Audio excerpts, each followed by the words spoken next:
ಎಲ್ಲರಿಗೂ ನಮಸ್ಕಾರ. ಮೇಷರಾಶಿಯವರೇ, ಮುಂಬರುವ ಹುಣ್ಣಿಮೆಯ ನಂತರ ನಿಮ್ಮ ಜೀವನದಲ್ಲಿ ಏನೆಲ್ಲ ಬದಲಾವಣೆಗಳಾಗಲಿವೆ ಇದರ ಬಗ್ಗೆ ಸಂಪೂರ್ಣವಾಗಿ ನಾನು ನಿಮಗೆ ಇದೇ ಒಂದು ವಿಡಿಯೋದಲ್ಲಿ ಮಾಹಿತಿಯನ್ನಾದ ತಿಳಿಸ್ಕೊಡ್ತಿದ್ದೀನಿ. ವಿಡಿಯೋವನ್ನು ಸ್ಟಾರ್ಟ್ ಮಾಡ್ತೀನಿ. ಅದಕ್ಕಿಂತ ಮೊದಲು ನೀವಿನ್ನೂ ನಮ್ಮ ಚಾನಲ್ಗೆ ಸಬ್ಸ್ಕ್ರೈಬ್ ಮಾಡ್ತಾ ಇದ್ರೆ ಈ ಕೂಡಲೇ ಚಾನಲ್ಗೆ ಸಬ್ಸ್ಕ್ರೈಬ್ ಮಾಡ್ಕೊಳ್ಳಿ ಮತ್ತು ಲೈಕ್ ಮಾಡಿ. ಬನ್ನಿ ಈಗ ನಾವು ಮಾಹಿತಿಯನ್ನು ತಿಳಿಸ್ಕೊಡ್ತಿದ್ದೀವಿ. ಮೊದಲಿಗೆ ಮೇಷರಾಶಿಯವರೇ, ಹೌದು, ನಿಮ್ಮ ಜೀವನದಲ್ಲಿ ಯಾರೇ ಸಹಾಯಕ್ಕೆ ಬಂದರೂ ಸಹ ಅವರಿಗೆ ಇಲ್ಲ ಎಂದಂತೆ ನಿಮ್ಮ ಹತ್ರ ಇರತಕ್ಕಂತಹ ಎಲ್ಲ ವಸ್ತುಗಳನ್ನು ಸಹಾಯ ಮಾಡ್ತಕ್ಕಂತಹ ದೊಡ್ಡ ಮನಸ್ಸನ್ನು ಉಳ್ಳವರು ನೀವಾಗಿರ್ತೀರ ಮೇಷರಾಶಿಯವರೇ. ಹೌದು, ಇಷ್ಟು ದಿನ ನೀವು ಗಮನಿಸಿದ್ರೆ ನೀವು ಪ್ರತಿದಿನ ಎದ್ದ ನಂತರ ಒಂದು ಹೊಸ ಹೊಸ ಸಮಸ್ಯೆಗಳಾದರೆ ನಿಮ್ಮ ಕಣ್ಣ ಮುಂದೆ ಬರ್ತಿತ್ತು. ಹೌದು, ನಿನ್ನೆಯ ಸಮಸ್ಯೆ ಪರಿಹರಿಸುವಷ್ಟರಲ್ಲೇ ಇವತ್ತಿನ ಹೊಸ ಸಮಸ್ಯೆ ಆದರೆ ಉಂಟಾಗ್ತಿತ್ತು. ಹೌದು, ಈ ಎಲ್ಲ ರೀತಿ ಕಷ್ಟಗಳಿಗೆ, ಈ ಎಲ್ಲ ರೀತಿ ಕಹಿ ನೆನಪುಗಳಿಗೆ ಯಾವಾಗ ಮುಕ್ತಿ ಇರುತ್ತೆ ಎಂಬಂತೆ ನೀವು ಇಷ್ಟು ದಿನ ಕಾಯ್ತಾನೆ ಇದ್ರಲ್ವಾ. ಹಾಗಾಗಿ ಇದೀಗ ಮೇಷರಾಶಿಯವರ ಜೀವನದಲ್ಲಿ ದೇವರ ಆಶೀರ್ವಾದ ಇರುವ ಕಾರಣದಿಂದಾಗಿ ಇಷ್ಟು ದಿನ ನೀವು ಪ್ರತಿದಿನ ಎದುರಿಸ್ತಾ ಇರ್ತಕ್ಕಂತಹ ಹೊಸ ಹೊಸ ಸಮಸ್ಯೆಗಳು ನಿಮ್ಮ ಜೀವನದಿಂದ ಈ ಸಮಯದಲ್ಲಿ ದೂರ ಆಗಲಿದೆ ಅಂತ ಹೇಳಿ ಜ್ಯೋತಿಷ್ಯ ಶಾಸ್ತ್ರದಲ್ಲಿ ಉಲ್ಲೇಖಿಸಲಾಗಿದೆ. ಹೌದು, ಇಷ್ಟು ದಿನ ನಿಮ್ಮ ಮುಂದಿನ ಯೋಜನೆಗಳನ್ನು ನಿಮ್ಮ ಸ್ನೇಹಿತರ ಜೊತೆ, ನಿಮ್ಮ ಕುಟುಂಬಸ್ಥರ ಜೊತೆ, ನಿಮ್ಮ ಸಹೋದ್ಯೋಗಿಗಳ ಜೊತೆ ಹಂಚ್ಕೊಳ್ತಾ ಇದ್ರಿ.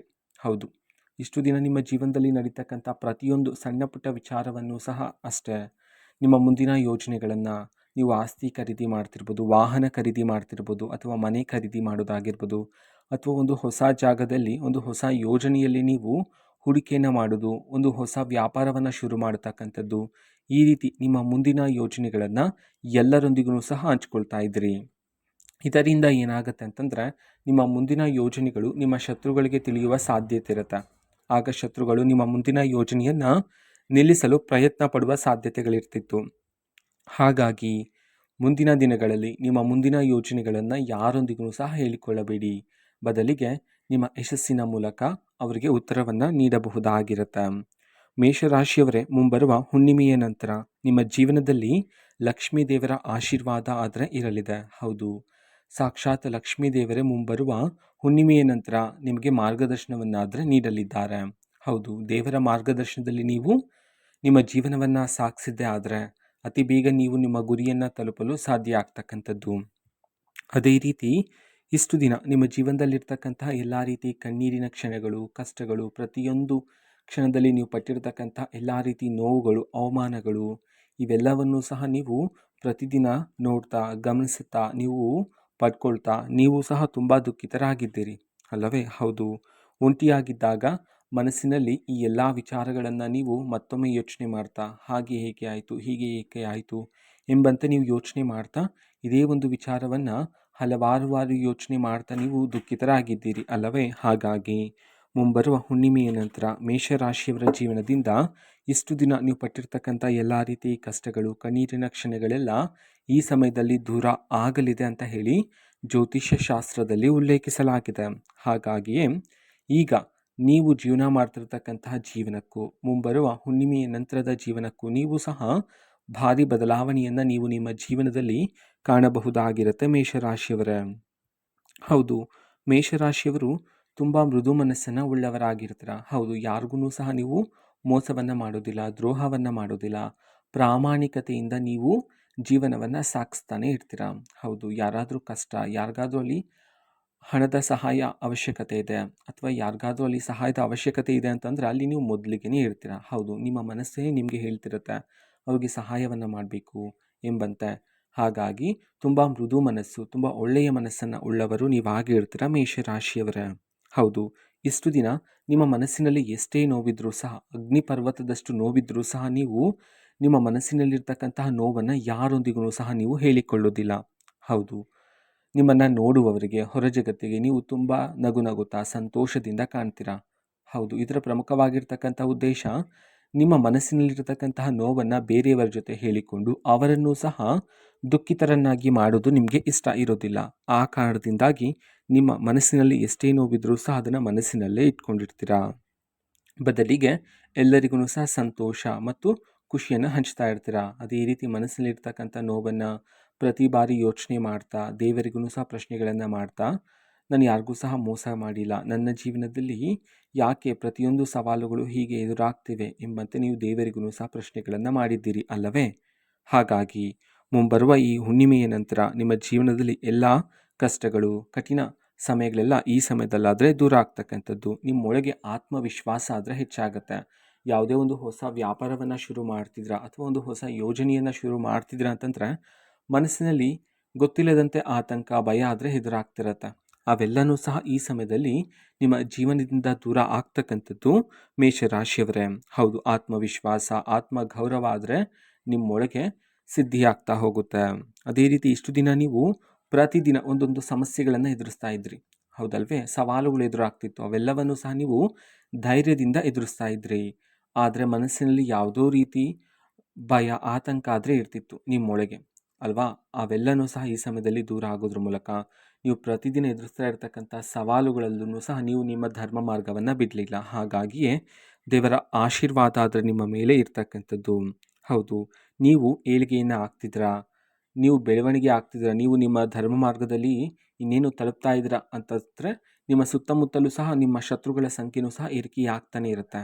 ಹಾಗಾಗಿ ಈ ಸಮಯದಲ್ಲಿ ನಿಮ್ಮ ಶತ್ರುಗಳಿಂದ ಆದಷ್ಟು ದೂರ ಇರತಕ್ಕಂಥದ್ದು ಉತ್ತಮ ಆಗಿರುತ್ತೆ. ಹೌದು, ಶತ್ರುಗಳು ಸಹ ನಿಮ್ಮ ಬಳಿ ಸಹಾಯವನ್ನು ಕೇಳಿಕೊಂಡು ಬರುವ ಸಾಧ್ಯತೆಯೂ ಸಹ ಇರುತ್ತೆ. ಅದರಲ್ಲೂ ಪ್ರಮುಖವಾಗಿ ಹಣದ ಸಹಾಯ. ಹೌದು, ನಾನು ನಿಮಗೆ ಹಲವಾರು ಬಾರಿನೂ ಸಹ ತಿಳಿಸ್ಕೊಟ್ಟಿದ್ದೀನಿ.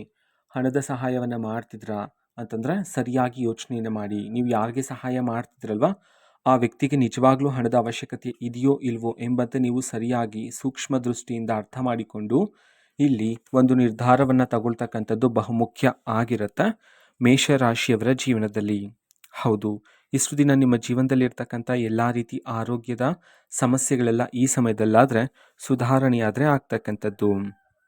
ಹೌದು, ಇಷ್ಟು ದಿನ ನಿಮ್ಮ ಜೀವನದಲ್ಲಿರ್ತಕ್ಕಂತಹ ಎಲ್ಲ ರೀತಿ ತೊಂದರೆಗಳೆಲ್ಲ ದೂರ ಆಗಿ ಸಕಾರಾತ್ಮಕ ಬದಲಾವಣೆಗಳನ್ನಾದರೆ ನೀವು ಈ ಸಮಯದಲ್ಲಿ ಕಾಣಬಹುದಾಗಿರುತ್ತೆ ಮೇಷರಾಶಿಯವರ. ಹೌದು, ಯಾವ ಪ್ರತಿಫಲಕ್ಕೋಸ್ಕರ ನೀವು ಕಾಯ್ತಾ ಇದ್ರೋ, ಹಗಲು ರಾತ್ರಿ ದುಡಿತಾ ಇದ್ರೋ, ಶ್ರಮವನ್ನು ಪಡ್ತಿದ್ರೋ, ಆ ಒಂದು ಪ್ರತಿಫಲ ಆದರೆ ನಿಮಗೆ ಇಷ್ಟು ದಿನ ಸಿಕ್ಕಿರಲಿಲ್ಲ ಅಲ್ಲವೇ? ಹಾಗಾಗಿ ಮುಂಬರುವ ಹುಣ್ಣಿಮೆಯ ನಂತರ ಮೇಷರಾಶಿಯವರ ಜೀವನದಲ್ಲಿ ನೀವು ಬಯಸಿರ್ತಕ್ಕಂಥ ಪ್ರತಿಫಲ ಅಥವಾ ಉನ್ನತ ಬಡ್ತಿ ಆಗಿರ್ಬೋದು, ಯಾವುದಕ್ಕೆ ನೀವು ಪರಿಶ್ರಮವನ್ನು ಹಾಕಿದ್ರೋ ಅದೇ ಒಂದು ಪರಿಶ್ರಮದಿಂದ ಈಗ ನಿಮಗೆ ತಕ್ಕಂಥ ಪ್ರತಿಫಲ ಆದರೆ ಈ ಸಮಯದಲ್ಲಿ ನಿಮ್ಮನ್ನು ಹುಡುಕಿಕೊಂಡು ಬರ್ತಕ್ಕಂಥದ್ದು ಮೇಷರಾಶಿಯವರೇ.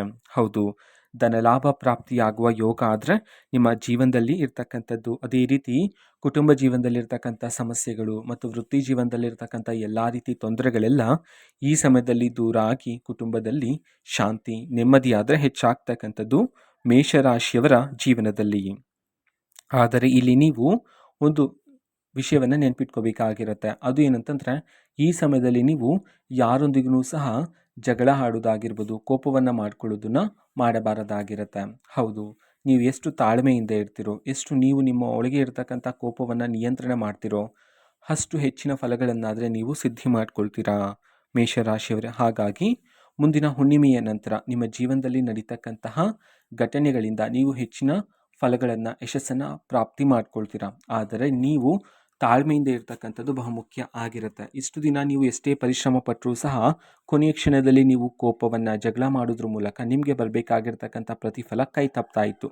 ಹಾಗಾಗಿ ಆದಷ್ಟು ಎಚ್ಚರಿಕೆಯಿಂದ ಇರ್ತಕ್ಕಂಥದ್ದು, ತಾಳ್ಮೆಯಿಂದ ಇರ್ತಕ್ಕಂಥದ್ದು, ನಿಮ್ಮೊಳಗೆ ಇರ್ತಕ್ಕಂಥ ಕೋಪವನ್ನು ನಿಯಂತ್ರಣ ಮಾಡೋದು ಈ ಸಮಯದಲ್ಲಿ ಬಹುಮುಖ್ಯ ಆಗಿರುತ್ತೆ ಮೇಷರಾಶಿಯವರ ಜೀವನದಲ್ಲಿ. ಅದೇ ರೀತಿ ಸಣ್ಣ ಪುಟ್ಟ ವಿಚಾರಕ್ಕೂ ಸಹ ವಾಗ್ವಾದಗಳು ಬೇಡ ಆಗಿರುತ್ತೆ. ಅದೇ ರೀತಿ ಇನ್ನೊಬ್ಬರ ಬಗ್ಗೆ ಆಲೋಚನೆಯನ್ನು ಮಾಡೋದನ್ನು ಸಹ ಬಿಟ್ಟು ಬಿಡಿ. ಹೌದು, ಅವ್ರೇನು ಅನ್ಕೊತಾರೋ, ಇವ್ರೇನು ಅನ್ಕೊತಾರೋ ಎಂಬುವಂತೆ ಆಲೋಚನೆ ಮಾಡೋದು ಈ ಸಮಯದಲ್ಲಿ ಬೇಡ ಆಗಿರುತ್ತೆ. ಅದೇ ರೀತಿ ನಿಮ್ಮ ಮನೆಯಲ್ಲಿ ಸಕಾರಾತ್ಮಕ ಶಕ್ತಿಗಳಾದರೆ ಈ ಸಮಯದಲ್ಲಿ ಹೆಚ್ಚಾಗ್ತಕ್ಕಂಥದ್ದು. ನಿಮ್ಮ ಮನಸ್ಸಿನಲ್ಲಿ, ನಿಮ್ಮ ಮನೆಯಲ್ಲಿರ್ತಕ್ಕಂಥ ಎಲ್ಲ ರೀತಿ ನಕಾರಾತ್ಮಕ ಶಕ್ತಿಗಳು ಈ ಸಮಯದಲ್ಲಿ ದೂರ ಆದರೆ ಆಗಲಿದೆ ಮೇಷರಾಶಿಯವರ ಜೀವನದಿಂದ. ಅದೇ ರೀತಿ ಇಷ್ಟು ದಿನ ನಿಮ್ಮ ಜೀವನದಲ್ಲಿ ಒಂದು ಪ್ರಮುಖವಾಗಿರ್ತಕ್ಕಂಥ ಕೆಲಸ ತುಂಬ ಲವಲವಿಕೆಯಿಂದ ಶುರುವಾಗಿತ್ತು, ಆದರೆ ಆ ಕೆಲಸ ಈಗ ಅರ್ಧದಲ್ಲಿ ನಿಂತು ಹೋಗಿತ್ತಲ್ವಾ? ಅದೇ ರೀತಿ ನಿಮ್ಮ ಜೀವನದಲ್ಲಿ ನಿಂತು ಹೋಗಿರ್ತಕ್ಕಂಥ ಕೆಲಸಗಳೆಲ್ಲ ಈ ಸಮಯದಲ್ಲಿ ಪೂರ್ಣ ಆದರೆ ಆಗ್ತಕ್ಕಂಥದ್ದು ಮೇಷರಾಶಿಯವರೇ. ಅದೇ ರೀತಿ ಹೊಸ ಹೊಸ ಅವಕಾಶಗಳಾದರೆ ನಿಮ್ಮನ್ನು ಈ ಸಮಯದಲ್ಲಿ ಹುಡುಕಿಕೊಂಡು ಬರ್ತಕ್ಕಂಥದ್ದು. ಅದೇ ರೀತಿ ಮುಂಬರುವ ಹುಣ್ಣಿಮೆಯ ನಂತರ ನಿಮ್ಮ ಜೀವನದಲ್ಲಿ ಒಬ್ಬ ಅಪರಿಚಿತ ವ್ಯಕ್ತಿಯಿಂದ ನೀವು ಸಹಾಯವನ್ನು ಸಹ ಪಡ್ಕೊಳ್ತೀರಾ. ಹೌದು, ನೀವು ಸಹಾಯಕ್ಕಾಗಿ ಕಾಯ್ತಾ ಇರುವಾಗ ನೀವು ಆ ವ್ಯಕ್ತಿಯನ್ನು ಸಹಾಯಕ್ಕೆ ಕೇಳೋದಿಲ್ಲ. ಆದರೂ ಸಹ ಒಬ್ಬ ವ್ಯಕ್ತಿ ನಿಮ್ಮ ಅಗತ್ಯತೆಯನ್ನು ಸರಿಯಾಗಿ ಅರ್ಥ ಮಾಡಿಕೊಂಡು ನಿಮಗೆ ಸಹಾಯ ಮಾಡಲು ಮುಂದಾಗ್ತಾರೆ. ಅದೇ ರೀತಿ ನಿಮಗೆ ಅದೃಷ್ಟ ಶುರುವಾಗೋದಕ್ಕಿಂತ ಮುಂಚೆ ದೈವಿಕ ಸೂಚನೆಗಳಾದರೆ ನಿಮಗೆ ಸಿಗುತ್ತೆ. ಹೌದು, ಕನಸಿನಲ್ಲಿ ದೇವರು ಕನಸು ಬರ್ತಕ್ಕಂಥದ್ದು, ದೇವಸ್ಥಾನದ ಹಾಡುಗಳು ಕೇಳ್ತಕ್ಕಂಥದ್ದು, ದೇವಸ್ಥಾನದ ಗಂಟೆಯ ಶಬ್ದ ನಿಮ್ಮ ಕಿವಿಗೆ ಕೇಳ್ತಕ್ಕಂಥದ್ದು, ನೀವು ಪದೇ ಪದೇ ದೇವಸ್ಥಾನದ ಬಳಿ ನಿಲ್ತಕ್ಕಂಥದ್ದು, ಈ ರೀತಿ ದೈವಿಕ ಸೂಚನೆಗಳಾದರೆ ನಿಮಗೆ ಸಿಗ್ತಾ ಹೋಗುತ್ತೆ. ನಿರ್ಲಕ್ಷಿಸಬಾರದಾಗಿರುತ್ತೆ. ಆಗ ನೀವು ಸರಿಯಾಗಿ ಅರ್ಥ ಮಾಡಿಕೊಳ್ಳಬೇಕಾಗಿರುತ್ತೆ. ನನ್ನ ಒಂದು ಜೀವನದಲ್ಲಿ ಅದೃಷ್ಟದ ಸಮಯಗಳು ಶುರುವಾಗಿದೆ ಅಂತ ಹೇಳಿ ಅರ್ಥ. ಹೌದು, ಮಾನಸಿಕ ತೊಂದರೆಗಳೆಲ್ಲ ದೂರ ಆಗಿ ಮನಸ್ಸಿಗೆ ಶಾಂತಿ ನೆಮ್ಮದಿಯಾದರೆ ಸಿಗ್ತಕ್ಕಂಥದ್ದು. ಇದು ಮೇಷರಾಶಿಯವರ ಮುಂಬರುವ ಹುಣ್ಣಿಮೆಯ ನಂತರ ನಿಮ್ಮ ಜೀವನದ ಭವಿಷ್ಯ ಆಗಿರುತ್ತೆ. ಮಾಹಿತಿ ಇಷ್ಟ ಆಗಿದ್ರೆ ನಿಮ್ಮ ಫ್ರೆಂಡ್ಸ್ ಆ್ಯಂಡ್ ಫ್ಯಾಮಿಲಿ ಮೆಂಬರ್ಸ್ಗೂ ಸಹ ವಿಡಿಯೋನ ಶೇರ್ ಮಾಡಿ. ಜೊತೆಗೆ ಚಾನಲ್ಗೆ ಸಬ್ಸ್ಕ್ರೈಬ್ ಮಾಡಿಕೊಂಡು ಸಪೋರ್ಟ್ ಮಾಡಿ. So thank you, bye.